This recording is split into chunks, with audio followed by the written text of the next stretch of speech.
ভেতরটা বড্ড পুড়ছে। বাইরে থেকে নাকে একটা গন্ধ পাচ্ছি।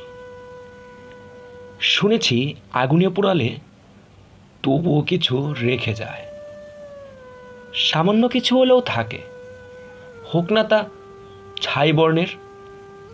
কিন্তু আমার ব্যাপারটা আলাদা।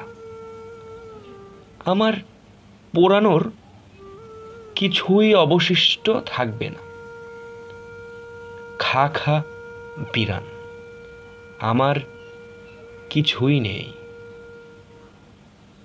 নিজেকে মনে হচ্ছে বড্ড একা, ভাসছি আমি শূন্যতায়। বড্ড অবাক লাগে।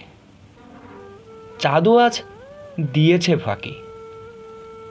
হিমশীতল এই কনকনে ঠান্ডায় খোলা আকাশের নিচে আমি দাঁড়িয়ে, আর গোটা কয়েক ক্ষুধার্ত কুকুর প্রাণহীন প্লাস্টিকের পুতুলের মতো দাঁড়িয়ে আছে বোকার মতো। বড্ড বোকা আমরা, তবুও মাথার উপরের ওই আকাশ সমান বিশ্বাস নিয়ে অপেক্ষায় রয়েছি। চারদিক কতই না নিস্তব্ধ, কষ্টের চাদরে ঢাকা পড়ে আছে আলোর মতো আনন্দ উল্লাসগুলো।